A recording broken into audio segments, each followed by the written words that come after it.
Hey, I'm Rachael. And I'm Amanda, and this is Beyond a Ballot.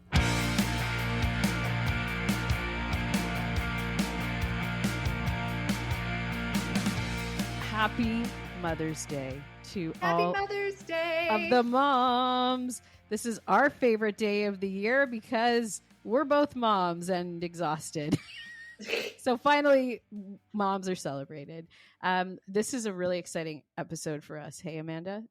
It's so exciting and it's so necessary because the more moms we have involved in the conversation about politics, about policy, the better off we'll all be. And we know that there are many issues that are not just mom related, but peripherally mom related. We will talk about a lot of them on this episode, and we will talk to some women who are kind of carrying the banner of being a working mom in the most public way possible. No kidding. That is Karina Gould, who is the federal minister that was the first woman to ever sit at the cabinet table while pregnant and then having a baby. She's currently on maternity leave with her second child. And the other is Minister Bowinn Ma, who is the Minister of Emergency Preparedness in the province of British Columbia, who got so much pushback when she started posting about having a baby in the legislature. I cannot wait to ask her about some of that. And the fact that she fired back in ways that I thought, I wanted to celebrate her, cheer her on from the sidelines. But the remarkable thing about both of these women is that they received an enormous amount of media attention for not just having a baby, but for deciding to work through their pregnancy, bring their babies into the legislature, breastfeed, like a lot of things that they're normalizing that are very normal. And it's 2024 and we're still having these discussions. So this is going to be a really exciting episode. Yeah, really exciting. And I can't wait to dive into it. And off air, we were saying, thank goodness that Bowinn Ma is the Minister of Emergency Preparedness, because after being a first-time mom, you're prepared for anything. So she's one of the best people positioned for that. That was your joke. I stole it. It's a good one. It's so good. You delivered it well. Thank you. And I want to say happy Mother's Day to you. Oh, thank you. Happy Mother's Day to you. And to you too.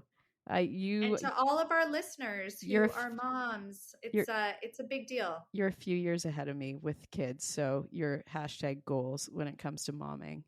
I have celebrated my share of Mother's Days, but I've never had the chance to speak to elected officials as we head into this day. So this is a first for me, and I hope that 3 years down the road, when we're still talking to women as they head into Mother's Day, that we're singing from a different songbook, that we're talking about how normal it is and how much easier it is, and how much more women are involved in the decision-making process that affects all of us. Amen. All right, let's dive in here. I will be right back with Minister Karina Gould. The Honourable Karina Gould was first elected as a Member of Parliament for Burlington in 2015. She's previously served as Minister of Families, Children and Social Development, Minister of International Development, and Minister of Democratic Institutions. She's currently on maternity leave from her role as the Government House Leader. With the birth of her son Oliver, Minister Gould became the first woman federal cabinet minister to give birth while holding political office. She's passionate about breaking down barriers for women, youth, and underrepresented groups, and she is here to talk to us today. Minister Gould, welcome to Beyond a Ballot. We're so happy to have you here. Happy Mother's Day. Thank you. Happy Mother's Day. Amanda and I decided we were going to do a Mother's Day episode, and we were trying to think of guests, and obviously your name was the top of our list for many reasons, but also specifically because you were the first woman to ever give birth as a sitting minister of the Crown in Ottawa. Yeah, federally. Yes. Can you talk to us about that? What was that? What does it feel like to wear that title?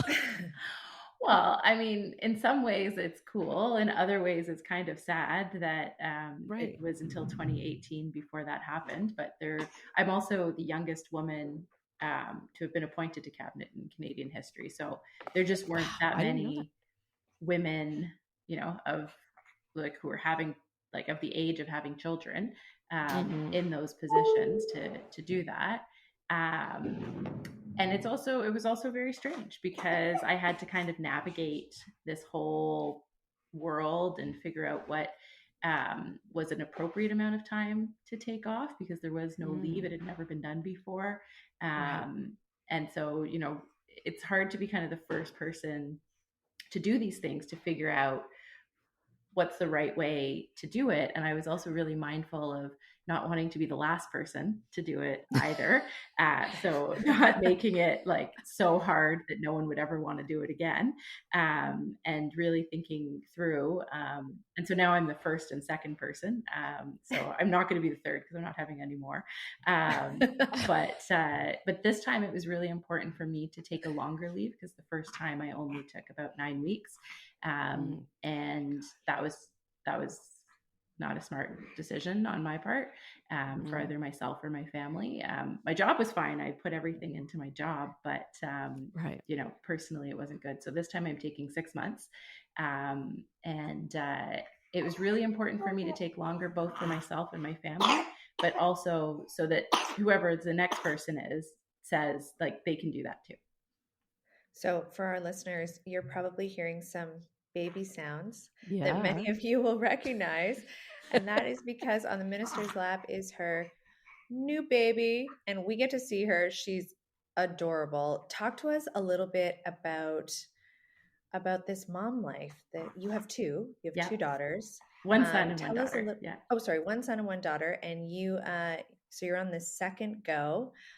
What is this like with the second at home? It's so much fun. It's really fun. And I have to say, it's a lot easier this time around because I kind of know what I'm doing as a mom. I guess for those of us who've been first time moms, it's really shocking. And you don't know what you're doing, and scary sometimes. So it's nice to know that, you know, I have a better sense of what I'm doing. The other thing is because I'm actually on leave, for the most part from my ministerial duties, it's a lot easier to have a baby without working full time as well. And so you are still working. You're on mat leave, but you're still working. Yeah, but I'm not working full time. And so that is a big difference. Oh, well done for me. So I have a window into what like a real maternity leave would be like, and I can see how wonderful it is.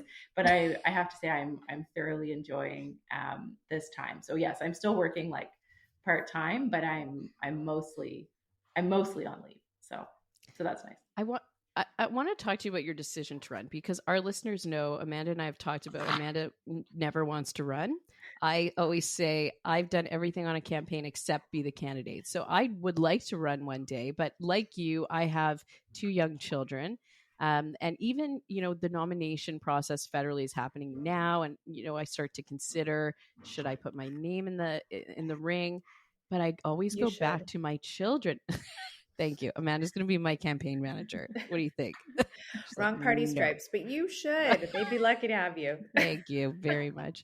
I always go back to this decision, and you're such an interesting person that I've watched, because how do you make the decision to keep going in politics? I mean, you were already elected when you had your first child. You were a sitting minister.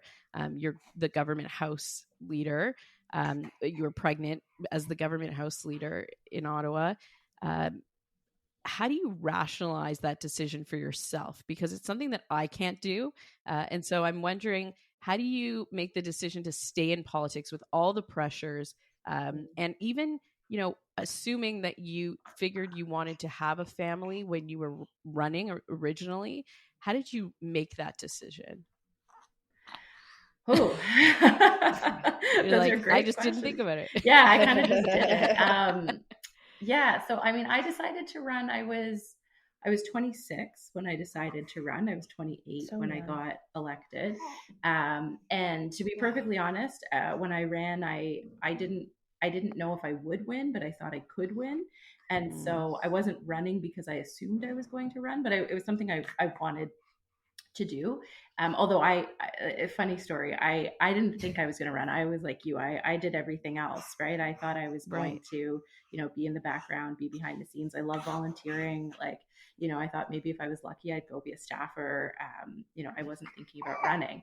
And I was out to lunch with a mentor of mine, and she said, "Ooh, Karina, you're almost 30, right?" And I was like, 26. It's pretty far from 30, right? And she was like, "Well, you always talk about like young women in politics, and you're a young woman, so like you should run." And I actually didn't realize she was talking about like running for office. I thought she was talking about like running for exercise. So we've made that mistake. So anyways, she was like, for office, and I hadn't really thought of myself as the candidate before. Anyways, I went and I spoke to my husband about it, and he thought it was a great idea and thought I should do it. I don't think he knew what he was signing himself up for, but it's been a great journey. And one of the things that was always important for me is I always wanted to have a family, and I just didn't want to make the choice. So to say that I had to do one or the other. And so here I am trying to figure out every day how to make it work and how to hopefully show others that they can do it too. I make different decisions than some of my colleagues, right? Like for me, it's really important to be home. I kind of take the last, like I fly out Monday morning and I come home as soon as I can on Thursday. And I try that when I'm home, I'm present and with my family. My son is super comfortable in the House of Commons and in Parliament because he spent that first year there with me. I had to laugh because during that night of marathon voting that we had in just before the holidays, and I was like 8.5 months pregnant. But we were going to spend the weekend in Ottawa. My son and husband came up, and we were going to go do like a Christmas village and like do all of these fun things. And then there was this marathon voting, and so instead, Oliver like spent the night with me in my office, and he thought it was great. He thought like we were having a party in Parliament, and it's like Great Wolf Lodge there. Yeah, exactly. Well, there were snacks in the lobby. Everyone knows him, So he was like, "This is the best." I get popcorn, and he had a blast. So, so I try to make my kids part of what I'm doing in a way that is hopefully healthy for them, but also I make sure that I'm there for his kindergarten graduation and the things that matter to him as well. So I'm trying. I don't think anybody has a perfect playbook, but you just kind of figure it out like any working parent does. Let's go back to when you were pregnant with your first, and you had taken, how many weeks had you taken after you gave birth to him? Oh, like 9 weeks. 9 weeks. Yeah. And you returned to the house with him in tow. Made a lot of headlines. I think a lot of women were cheering you on from the sidelines. What was that like? Tell us about the decision to return, to bring him into the house, the kind of attention, the spotlight that was on it. Can you recall that time? I can't recall anything about the first year of my baby. Exactly. But yeah, what do you recall from that time? Yeah. I mean, it was very strange because I kept thinking like, I just had a baby like so many women do. Like it's not totally, it's just like what people do. What we do. It's just different because of what I am doing and where I am doing it. But I can say that it was pretty overwhelming. And it was also, I felt very self-conscious about having a baby on the Hill. It's very strange to push a stroller around Parliament Hill. And, also like my husband was there, so I couldn't have done it if it wasn't for my husband because he was there with me. We all came to Ottawa. We were like this little traveling circus. And, he was in the lobby while I was in question period with the baby. And then, a page would send a note in saying like, baby's hungry. And I'd like run out, grab the baby, come back in, like tell the whip I'll be back in 20 seconds, and like be sitting there nursing my baby. One of the like best stories was I was in question period and I had to run out, grab Oliver, come back in, and I'm sitting there nursing Oliver. And Candice Bergen, who was the House Leader for the Conservatives at the time, is like, Karina, psst, you have the next question. So she was like, so that you're prepared, because I'm like focused nursing Oliver. And so I like popped Oliver off, handed him to General Leslie, who was my seatmate at the time, so that I could like listen to the question and get up and answer. And it was just so funny. There's this great photo of like Andy Leslie just like kind of like he's so happy holding this baby. And my baby's like looking at me like, what is going on? So, that was nice of Candice. It was really nice of Candice. I'm forever grateful for that, because otherwise I like wouldn't have been necessarily paying attention. So I want to ask you about another photo that was taken. There was a very famous photo that got a lot of attention too, of you nursing Oliver in the house. I guess it was maybe the first time. What do you say? And I hear this a lot from people. I'm thinking of Layla Goodrich, also on the Conservative side, who has had children while being a sitting MP. People often push back and say it's very performative. You're doing it so that you set a precedent. You could be nursing in the lobby.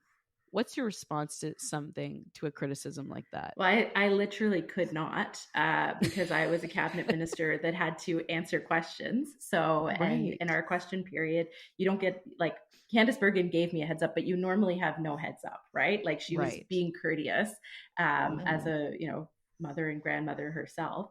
But normally you're just waiting to see what's going to happen. So there was no performance. It was, just, nature.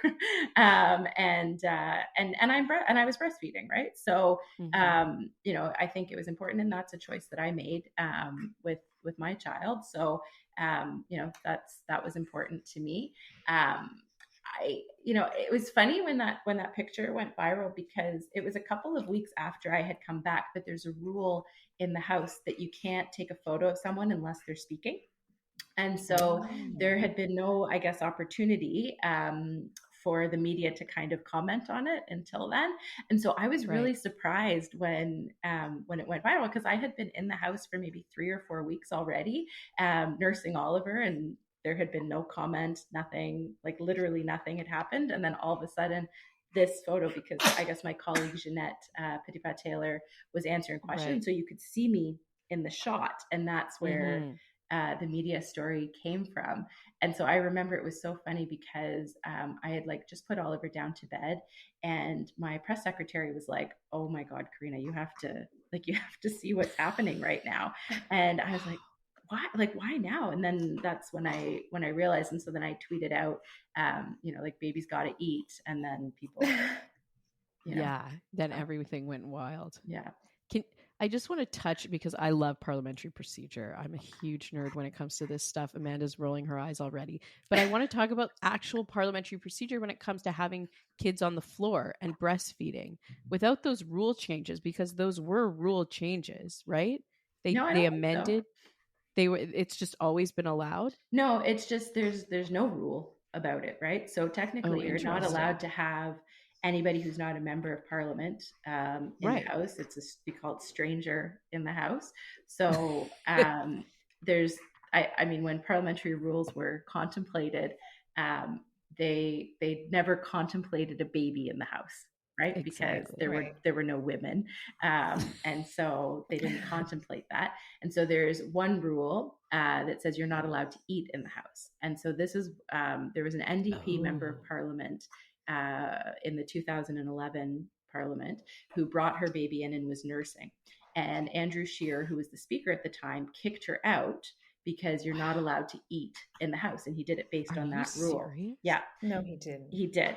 And so there was kind of an uproar about that, because like like, why would you kick out a nursing mother? Like, she's not bothering anybody, right? I suspect his wife talked to him and said, like, give me a break. He has a lot of kids. Yeah, he's got a lot of kids. So, so the next day he apologized and ruled that you could nurse in the house. But so he kind of created this uproar about it.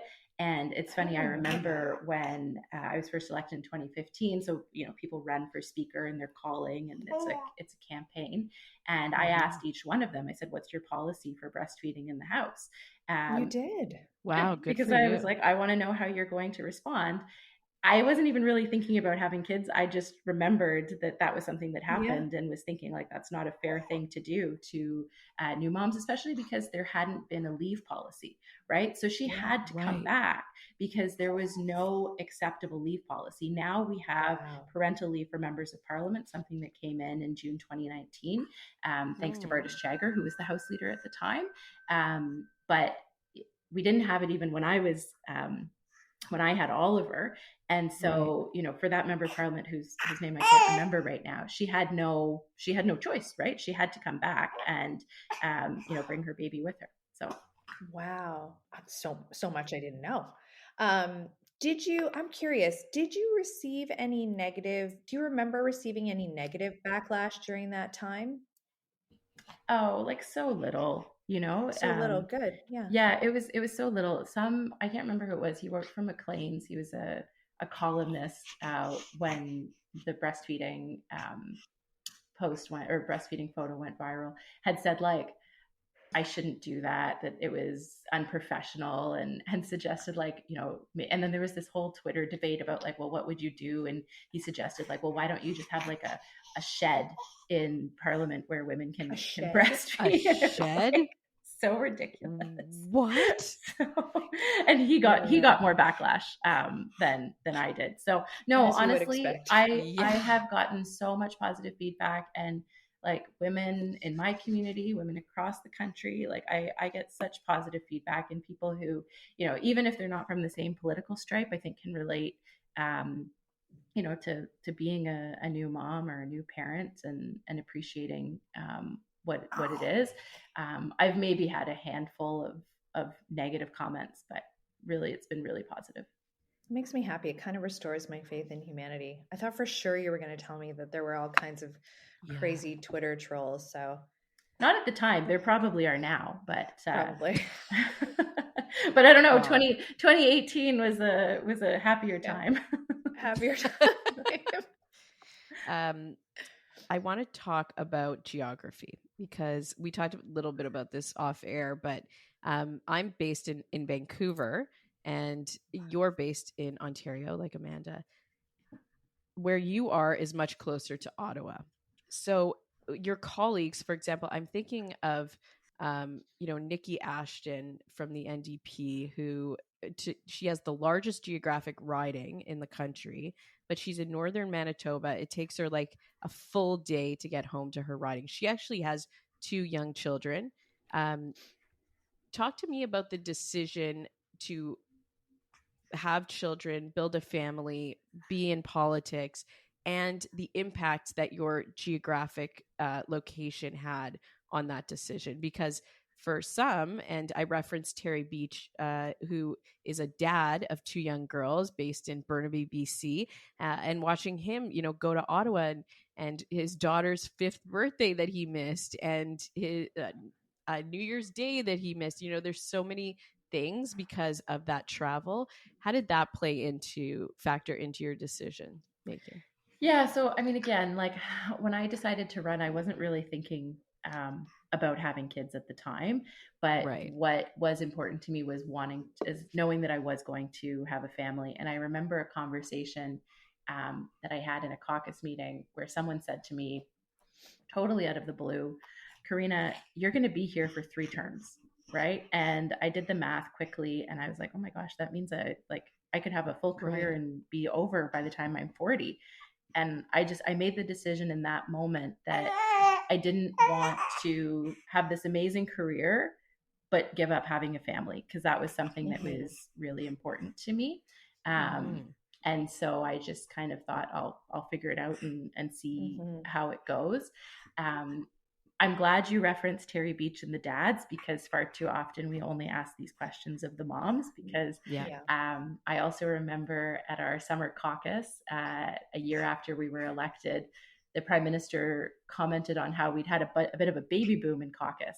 And he named all these guys that had babies, but there wasn't a single woman that had a baby. And I was like, that's interesting. Not that I thought I should take up the challenge myself, but like, you know, it was definitely like, okay, men have families and kids, and people aren't like, why did you run? Were you so concerned about, you know, how this would impact your children? And being a mom is different for sure. And I feel that much more now that I am one. And so, you know, I get that, but I think it's also like, you know, we have to also show that these are things that we can do, whether you're male or female. And for me, I'm lucky. I live in Ontario. I'm, you know, about an hour outside of Toronto. So for me, it's not as hard to get to the airport or get to Ottawa as it is for others. The thing for Nikki that makes a big difference is now we have hybrid parliament, right? Exactly. That makes a huge I was going to ask you about that, right? Because, tell us about that. Yeah. How does that change things? It's a complete game changer, right? It's the reason why I don't have to go back after 9 weeks with Taya the way that I had to go back after 9 weeks with Oliver, because I'm pretty much taking a leave from my ministerial responsibilities, but I'm still fulfilling all my MP duties. I'm still voting. I haven't, I missed one vote last week because I had to take her to the doctor. But other than that, you know, I haven't missed a vote since I've given birth. So, you know, it makes a huge difference. And, you know, Nikki and others are able to, you know, like Laurel Collins or Layla Goodrich or Raquel Dancho or Rosemary Falk now, are all able to have babies, vote, even participate remotely in committee meetings and in question period, in a way that like just wouldn't have been possible before. So, I mean, it's incredible that, you know, it took, unfortunately, a global pandemic to make us realize that we could do things differently and do things in a way that actually make it possible for more people to participate. But here we are, and honestly, it's huge, and I think it just makes it possible for people to do this in a much more sustainable way. Yeah, people don't realize that's a new rule that Parliament brought in the last couple of years, that hybrid. Yeah.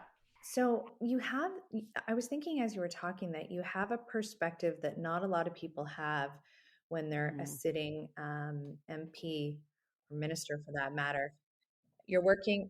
Also, you have the cute. Honestly, your baby is she's so cute that every time you're talking, because I can see her, it's like I'm sort of half just focused on her cuteness. Anyway, so cute. But very few members have the opportunity to take a leave of any kind, right, during their term. So in that, I would imagine there's a bit of perspective as well. And you're looking at things from the outside in. So I know you're still involved in sort of a part-time capacity right now, but do you think that this time do you feel that way, that you're looking at it, that you have a different view because you have the benefit of maybe time and space and not, you know, entrenched in your ministerial duties, but being able to look from 30,000 feet? And if so, what is your take on politics in Canada right now? Dare I ask? Yeah, I mean, so as the government House leader, you know, one of my main responsibilities is managing question period. So I still watch question period most days.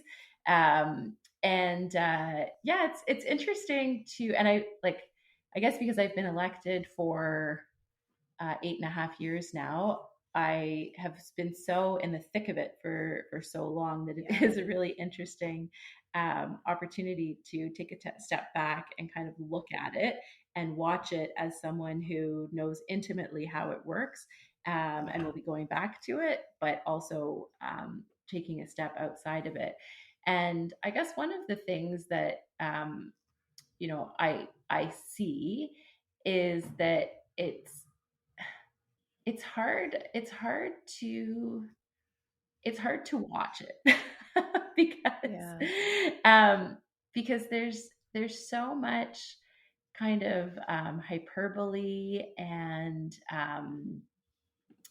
misinformation that is being spread right now, that I think is just a really kind of sad state of where we are in a country. And it's one thing to kind of like be in the moment and responding to those and figuring out how you're going to respond, but to actually like take a step back and watch it happen. I just feel like Canadians deserve so much better than what they're getting. And like I really mean that from the opposition. It's really actually, I think, quite sad to see how disrespectful the leader of the opposition is being, and I think towards the like the intelligence of Canadians as well. I think Canadians deserve better from all of their political leaders in that regard. So yeah, it's been interesting to watch. I also think there's a bit of a deliberate attempt to turn people away from politics, because the fewer people who are engaged, the the kind of easier it is for people to feel like things like they just don't want to be part of it. Like when you can be mean and nasty, like people don't, like most Canadians don't want that. Like they actually don't want their leaders to be mean and nasty. They want people to try to figure out how to work together. And so I think what we see from like Polyev and his leadership style is just being really nasty, and that turns a lot of people off of politics. And obviously I'm on a different for a different party, but for me, like being involved in politics is because like I'm looking for hope. I'm looking for doing something positive that's going to have a positive impact on people's lives, and trying and working hard. And when you just have someone who's constantly tearing down the institutions of the country and tearing down, I think what so many people are proud of, what it means to be Canadian. I think that's disappointing and sad, but I mean that's who he is, and that's his leadership style, and that's how he feels that he's going to win the next election, I guess. But for me, that's like the opposite of how I think we should be working together on Parliament Hill. And I've been around for, he's I guess the fourth Conservative leader. And in our time, and it's never been so nasty as it is right now, and I just think that's kind of sad. We talk a lot about that on this podcast since we started. I think every guest that we've had, we've talked about the level of toxicity in the House, and how that spread, really the tentacles of that, how far reaching that can be. So much so that one of your colleagues last week announced that she wouldn't run again. She was citing disrespectful dialogue, threats, misogyny, toxicity. Such a sad state of affairs. Were you surprised when you heard that news? I mean, I was really sad because Pam is an amazing member of Parliament, and she's someone who has worked across the aisle to get really good and big things done for this country. But like, you just have to look at my social media feed to see how things have changed. When you were asking, like in 2018, I had so much positive feedback. I mean, it is a completely different experience now. I mean, my gosh, if you look at I've actually turned the comments off on Twitter because they were so violent and aggressive and threatening that, even though I wasn't reading them, I didn't want my staff, I didn't want anybody to read those things. Like they were so awful. And when I announced that I was going on maternity leave, I mean, my goodness, the stuff that people are saying about me and my baby, like don't read it. It's horrible. It's horrible. And it is unfortunately like egged on by some of the rhetoric that we're seeing come out of Ottawa right now from the official opposition, and I think again, like I don't think that's the kind of leadership that we should be promoting in this country. But my goodness, yeah, like the past couple of years in particular, it's gotten to be very, very intense. The level of violence online is very high, and unfortunately, that's translating into actual violence, in our communities. And so, um, and or threats of violence. And it's something that, like, when I ran in 2015, I never would have imagined is where we would be now. And I think it's something that we need to be very concerned about. And it's funny, I'll talk to people in the community who follow me on social media, and they'll say, I tried to defend you, but then all the hate and toxicity turned on me. And this is just like, For sure. a neighbor or like a constituent who, they don't even necessarily have strong political feelings one way or another, but maybe they know me personally, right? And so it's gotten to the point where there isn't even a space for dialogue online either, right? Because people are so aggressive and quite mean in what they're saying and the things that they think are acceptable to say as well. So unfortunately, I was really sad to hear that Pam wasn't running again.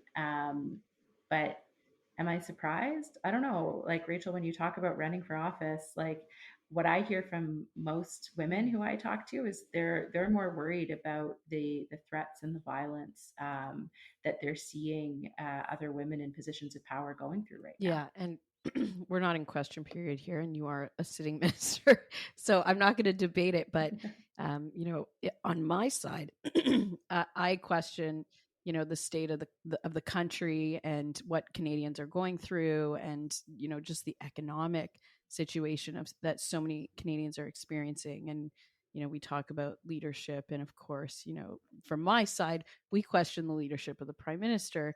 But obviously, you're coming from a different side, and yeah, but it's one thing to question the leadership. That's part of democracy. yeah, It's how I think people are going about it right now.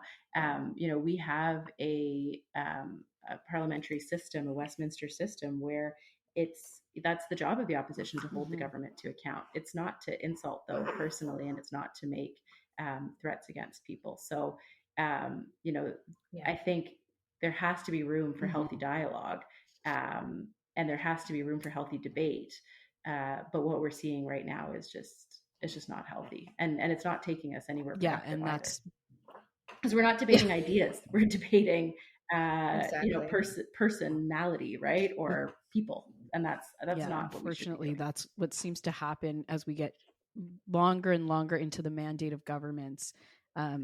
So that's why we created this podcast, is to try and have some of those healthier debates that we're seeing, and just talk out ideas. So you just pitched our podcast to everybody. Ultimately, okay. I want to wrap here, but I want to ask you your message for what can be done to make life easier. We've talked about hybrid parliament. We've talked about the barriers that you've broken down in the House when it comes to seeing moms on the floor, breastfeeding, being a minister and having a family.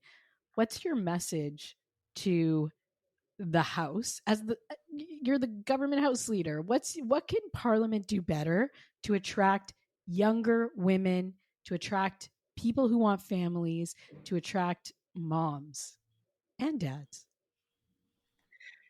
Yeah, I mean, I think seeing it happen is really important. I mean, in comparison to when I had my first son, it's a completely different experience this time around, because we do have hybrid parliament. We do have a parental leave for members of parliament. There have now been MPs from every single party that have, maybe with the exception of the Green Party, but from every single party, at least in the last parliament, I think, that have had babies, which is really exciting. And, I think, the more young women, young people see that that's a possibility, that you can do it. Doesn't mean it's easy. It's hard. No matter when you have kids, whatever you're doing, it's always going to be a challenge. I think we can all attest to that. But we've certainly made a bigger difference. One of the things that I'm really advocating for is a bigger family room in the House of Commons, because there's one idea. Tiny little room. I didn't even know there was one. And so you can't have more than one mom and baby at a time in there. We had a bit of a traffic jam. That's at a one good point. problem to have. And so I'm advocating for a bigger space so that people can do that. And the other thing is daycare on Parliament Hill that's more flexible. Absolutely. So we do have a daycare, but it's super inflexible. And we need to have something that's better, so that you can, like, we work long, strange hours. And, how do you make that better? And then it's not just for moms, but for dads too. That's unfortunately there are a lot of divorces and separations in politics. And so, I have colleagues on both sides who come to Ottawa with their kids sometimes. And so how do we make it easier for them to do that and still fulfill the job that they have? Those are great ideas. They are. Yeah. If anyone can do it, you can. Working on it. And so anyways, they with the new the renovations for Center Block, I did make those. And the one thing I said is, you need to have a plug in the bathroom, because they didn't have a plug in the bathroom to pump.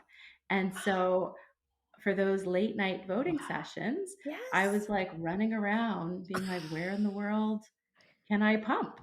Right? So are they putting the plug in? So they have said they're putting a plug in the bathroom. And of course, like by the time that happens, maybe all breast pumps will be plug free or something. I don't know. But they do have those but anyways, plugs. I was like, this Parliament is really always important. has those shaving plugs in the bathroom for men to shave their beards in the middle of votes, I guess. Yeah. That's so, wow. I never thought of that. That's a win. Well, that's a win. All right. Yeah, that's a win. Well, thank you so much, Minister Gould. We are so thrilled to have you here and to talk about your incredible experience. And, on behalf of us moms, like, thanks for doing it. You're really you're changing the way that we see moms in politics. You're changing the conversation, the ideas. I mean, even to put the plug in the bathroom, like, that makes an impact. So thank you very much. My pleasure. Well, it's all about making it easier for the next person, right? So that they don't have to go through those same struggles. Right. So hopefully that's what all of us are working on. And we wish you all the best with everything that you're working on and the rest of your quote unquote maternity leave. Thank you. Thanks for having me. Happy Mother's Day. Happy Mother's Day. The Honorable Bowinn Ma was first elected in 2017. She's currently the Minister of Emergency Management and Climate Readiness in the province of British Columbia. She's a licensed professional engineer and a certified project management professional. In 2023, Minister Ma gave birth to her first child, a daughter, Azalea, while sitting as a cabinet minister in BC. The backlash she received online from bringing her baby into the legislature received national attention. Here to tell us all about it is Minister Ma. Minister Ma, we are so thrilled to have you on the podcast. Welcome. Oh, thank you so much for having me. So you have had quite an interesting experience being a new mom in politics. Congratulations, by the way. Is this your first Mother's Day that you're celebrating? I think it is. It will be. Thank you so much for reminding me. I know. We're so sleep deprived at this point. I almost forgot my first Mother's Day also.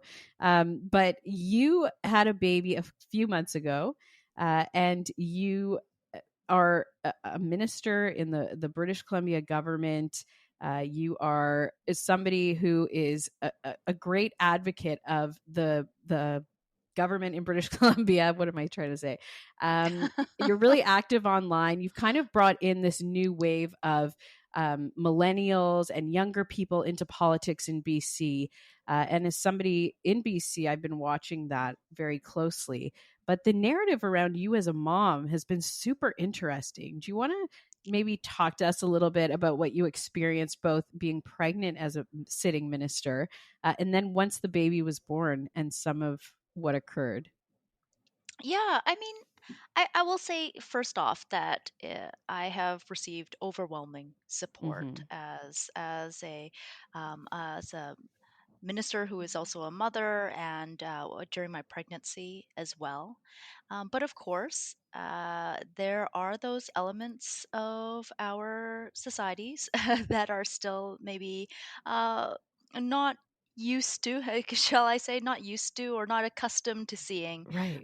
mothers of young children working, or maybe they believe that women who become pregnant um, are better off, almost hiding the fact that they're pregnant and not really Mhm. talking about it.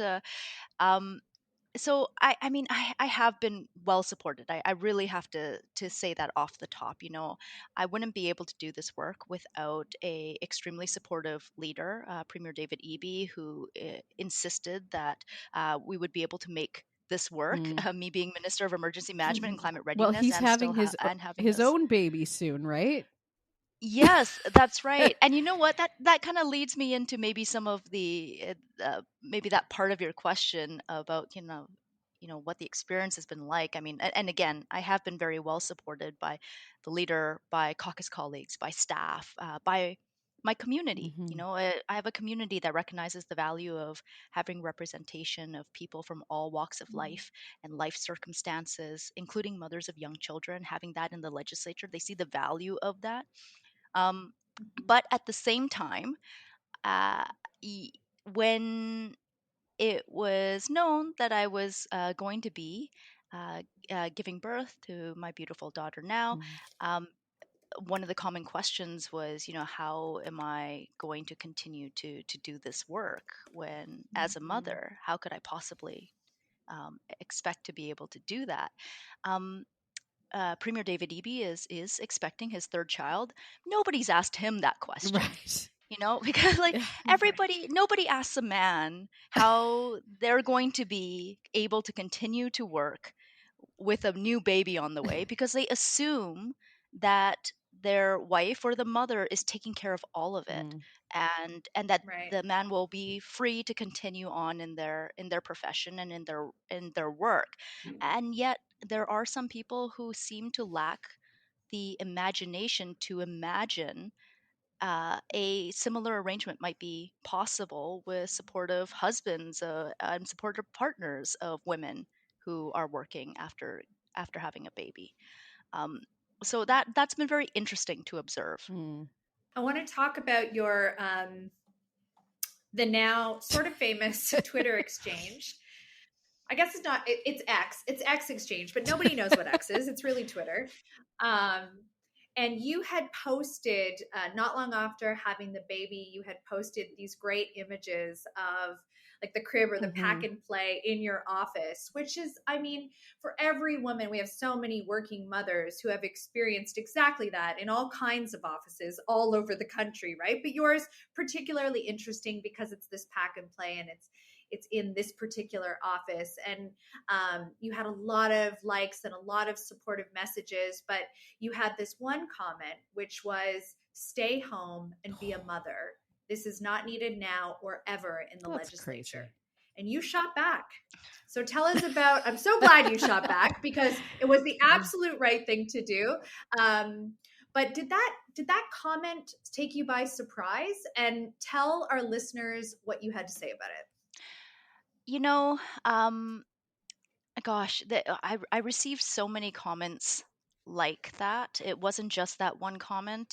There were quite a few comments from folks who felt entitled to, I guess, provide commentary on what they thought my abilities as a mother or a minister or both were. Mm-hmm. Um, and I shot back, but only at a few of them, because sometimes you don't want to amplify every single comment that comes your way. Uh, I was sadly not surprised. But what I will Yeah. say is, it is sometimes surprising the part that is surprising is when a when the comment comes from another woman. Mm. You know, you kind of, to a certain extent, you kind of expect some men to kind of be dicks about it.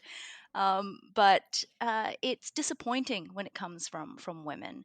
And I do want to acknowledge that many women do not have the privilege of having their child with them at work the way that I've had. And I really want to acknowledge it. Not every career is going to be suited for having an infant at work either. But at the same time, if we can't have if we can't have the voices of women, of young children in our legislatures, then how else do we expect those voices to be represented in government?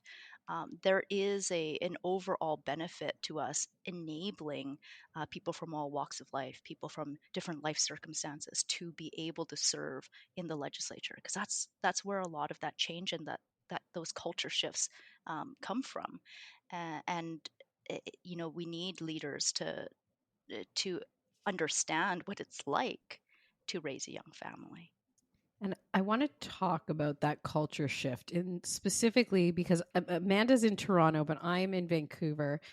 So specifically about the BC legislature, because you'll remember a few years ago it came out that there was still a dress code in the legislature for women, and that anyone who was elected or working in the legislature couldn't have bare arms.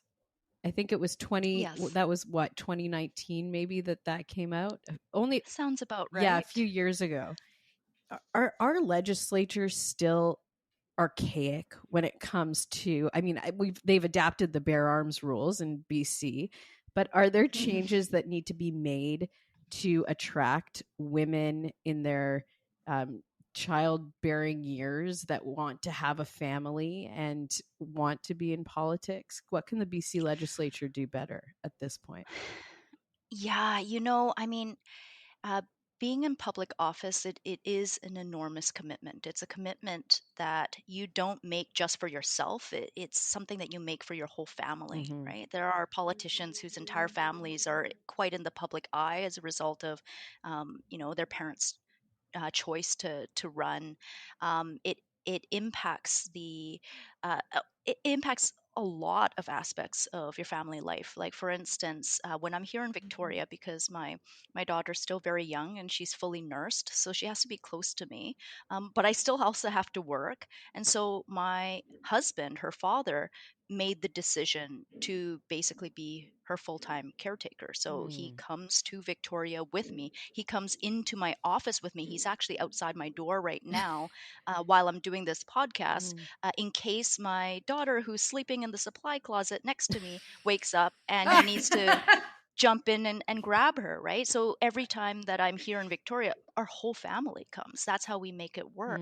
And so there are aspects of the work that are so encompassing that that women will continue need to talk to their families about it because of the potential impact there. Although, again, it's interesting to note that men oftentimes don't think about that. Women think about it all the time. You know, how is this going to impact my children, my husband's career? But men will oftentimes jump on board without a second thought to how this will impact their family life. So there are elements of that that are difficult to address through you know, procedural changes at the legislature, but there are also changes that can be made. So Michelle Mungal, who was a cabinet minister, the last BC cabinet minister to give birth in while sitting as a cabinet minister, changes were made to the standing orders of the chambers to allow parents to bring infants into the chambers with them. Now, it's not so that, I mean, I don't bring Azalea into the chambers with me all of the time. She's not sitting there through every question period. Right. But if there's a vote called, if I have to do house duty and she needs to be nursed, if you I need to bring her with me in a pinch. I'll actually brought her in to witness royal assent and the throne speech, and she's been very well behaved. You know, those options are very helpful, right? It's helpful to know that as an MLA, you don't have to leave your baby at the threshold of the chamber in order to go in if a vote is called, right? Pretty simple thing that you don't have, so those kinds of changes certainly help. I will say it also helps a lot, um, to have so many women serving as MLAs.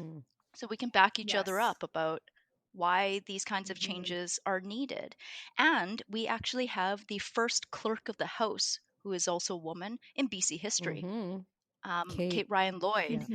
That's a big deal. It really is. It brings a different lens to kind of how the legislature is able to support its members in the work that they do. Well, speaking of lenses and representation, which is another word that you used earlier, the idea that younger women, can see themselves as young moms in these roles, I think is really critical. And in some ways, it's only been really recently that women can see that in themselves. That you could bring a baby into the legislature. So I'm curious about a couple of things. I remember in my private sector life, as somebody who was running an agency, and there was a woman who worked for me, and she had the first baby in the agency, and she'd have to leave early, and I would be like, God, she's leaving early, that's such a pain. And it wasn't until I became a mom myself that I recognized, yes, you have to leave early, but guess what? You're the first one on at 7 p.m. at night when the baby's back in bed to get the job done.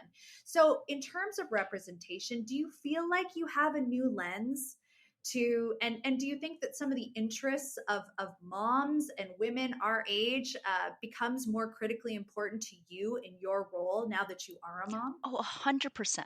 And that isn't to say that I didn't appreciate what it is that moms were telling me, or how, or care about how, children and families with young children were being represented and their caregivers and so forth. But it, it, it is it's hard to really empathize in the same way without having walked in their shoes, right? And so you have a lot of MLAs who have not had the experience of being a mother with young children, who, with all good intentions, do still want to represent constituents who are in that situation. But like, if you're a 60-year-old man, can you really understand what it's like to be a mother with young children and to go through that, right?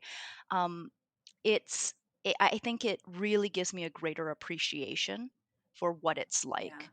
And I still recognize again that I don't know what it's really like for every woman who is a mother of young child, but it certainly has given me an appreciation that is far greater and more has greater depth than I would have been able to bring to the legislature otherwise. I want to turn to election season, because we are here in British Columbia going to have a provincial election. If not in October, then earlier than that, October 19th. For anyone listening in BC, mark your calendars, go out and vote. You have obviously run in a couple of elections and won. You were in the 2017 election, the 2021 election in BC. Will it be different this time, having a young child? For two reasons. One, does it mean more now being a mother? And two, logistically, I mean, elections are marathons. How does it change your positioning going into this election in a few months? Well, first off, I think that this election will be different generally from the previous two elections, because the context around it is very, very different. In 2017, it would have been my very first election, so that's new. 2020 was an election during the pandemic, very different campaign styles. And then now we're in a situation where we've been a majority government for the last 4 years. Going into an election under that context is also different, right? But you're right, it is a marathon, and it means that my husband will have to continue his role in supporting me and Desalia, and I can't tell you how grateful I am for that. And it also gives me an appreciation for all the moms who have been expected to take on that role that my husband's kind of stepping into, but without the same level of appreciation, because people just expect moms to do it. And even with my husband stepping into that work, I mean, there's still elements of parenthood that can only be fulfilled by a mom. Like, he's unable to nurse her, right? And that's a big part of it. So in the middle of the night when she's waking up, and if she needs to be nursed, it doesn't really make sense for me to just leave it to my husband. Right. It's like, I'm gonna take care of it, right? And sometimes she just needs her mom. So I mean, it's not a one-to-one replacement, but gosh, does it make a huge difference. And so, yeah, I mean, I would say the other element that is new for me and for my husband is kind of this, I guess, this conversation about how to balance her presence in the campaign. There are a few photos of her out there on social media, but we've actually been quite deliberate about holding back as many photos as possible. I mean, people generally, they know I had a baby. They do want to see that the baby was okay and she's out there. But we've been pretty deliberate about not posting every time I have I have a cute photo, of which I have many, right? So, of course. and that balance during the campaign, I think, is going to be something that we'll have to navigate, because people do want photos of her, but at the same time, we don't want thousands of photos of her online before she's even 1 year old. The good news is they change so quickly that you can take a picture of her on a Thursday and by Monday she looks completely different. So, yeah, good point. So true. It'll work out. It's a really good point. I have two questions that maybe you can mesh together in your answer. One is, you've sort of, when I first wanted to get to know who you were, because I'm I live in Ontario and I follow BC politics not as closely as I do out here, and there are a lot of stories about you as a mom. And so, do you feel like you're carrying this working mom banner? And I guess my second question is sort of related, which is, what has been the most surprising part of being a working mom, like in Parliament? Gosh. So my background's in engineering, and I think part of my approach to everything that has been politics is actually to over research and find the absolute the hardest part of the thing that I'm about to go into.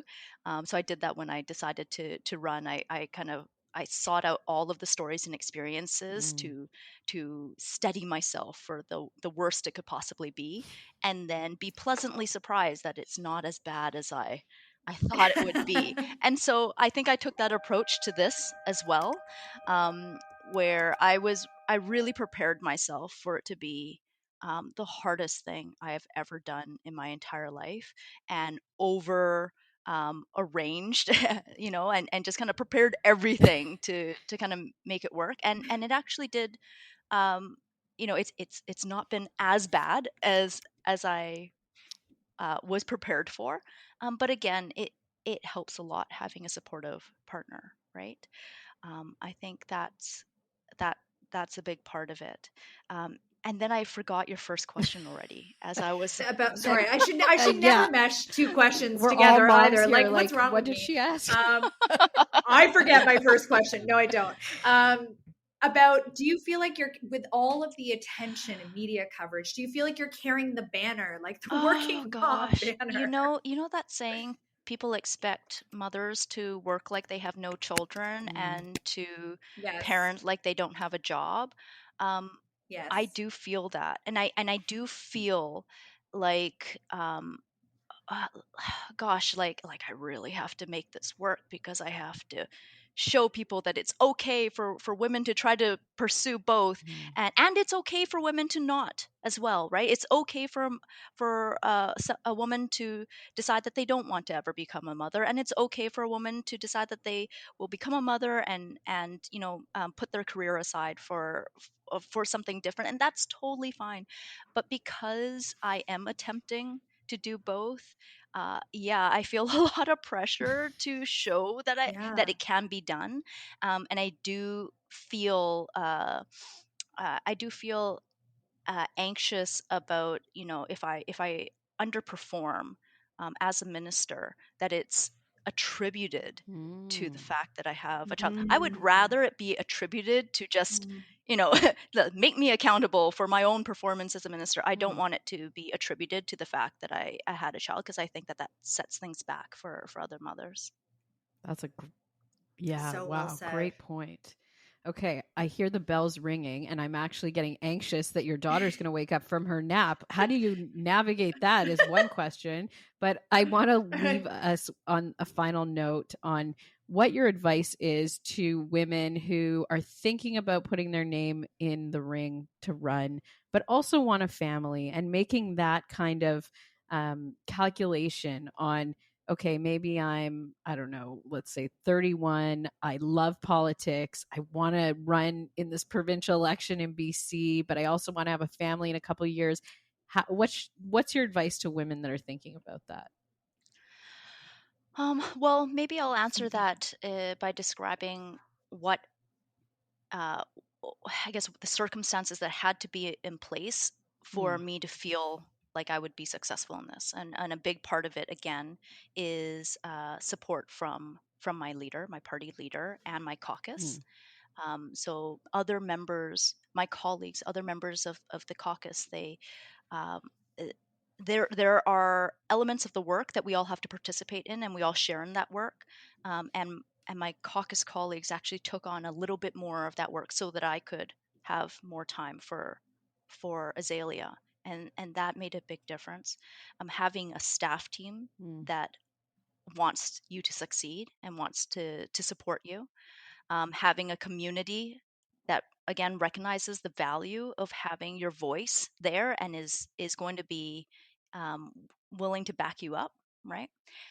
And an honest conversation with my partner about what it would be like. I will say that all of these things being in place, although necessary, it is unfair that women have to kind of consider all of this. But I want to be honest about it, because it doesn't just come easily. Unfortunately, one day perhaps it will be possible.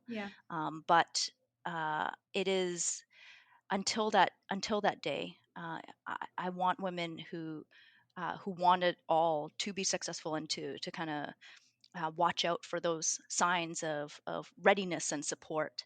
But ultimately, I do also want to send the message that if you are a woman who is looking to enter politics, do it. I mean, it's a personal choice whether you end up doing it or not, but for the benefit of your community and everyone else around you, it's a good thing that you decide to run. I love that. All right. Well, we are going to leave it there, Minister Ma. We could not have done this episode without you. We are so thrilled that you joined us to add your voice to this conversation about motherhood and ministerial commitments. You are the Minister of Emergency Preparedness. And I want to say to you, thank you for your work as a British Columbian, especially during a wildfire season, and all the work that hopefully will be much better this summer, but I know will be a definite challenge. So thank you very much. Thank you so much. And happy Mother's Day. Thank you. Yes, happy first Mother's Day. I hope you get breakfast in bed. Thank you so much, and take care. Thanks. And that's another episode of Beyond a Ballot. Please remember that if you love our podcast, we'd love for you to rate it or comment on Apple Podcasts or Spotify. We'll be back next week with another episode. We'll speak to you soon.